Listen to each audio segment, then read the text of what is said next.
এই হারাম খাওয়া বন্ধ করবি কবে, তবে ভাষণ মারবি।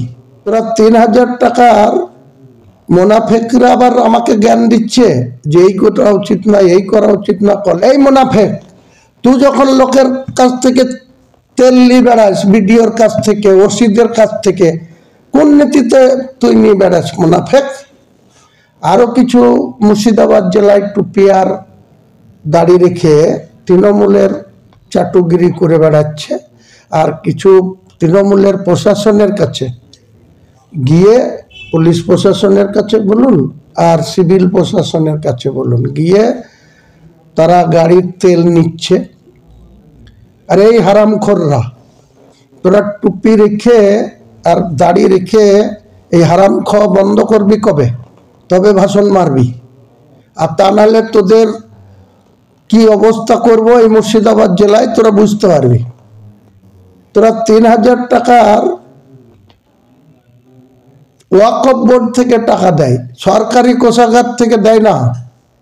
সরকারি কোষাগার থেকে প্রথম 3 মাস 4 মাস দিয়েছিল, তারপরে কোনো জনৈক ব্যক্তি হাইকোর্টে কেস করে এই রাজ্য সরকারকে সেই টাকা দেয়া বন্ধ করেছিল। ভুলে গেছিস?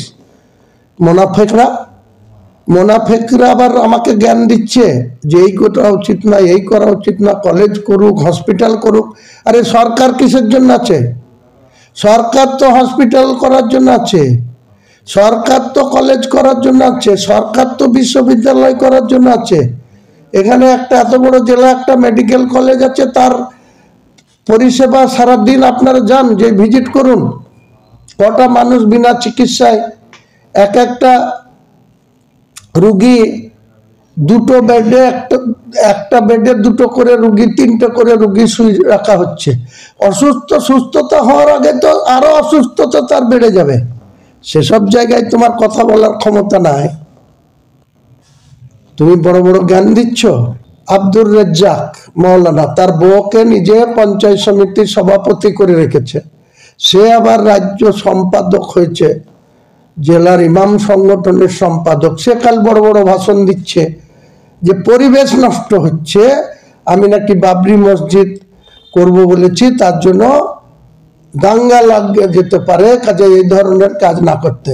এই মুনাফেক, তুই যখন লোকের কাছ থেকে তেল নিয়ে বেড়াস, বিডিওর কাছ থেকে, ওসিদের কাছ থেকে, কোন নীতিতে তুই নিয়ে বেড়াস মুনাফেক? তুই মুনাফেকের জ্ঞান আমাকে শুনতে হবে।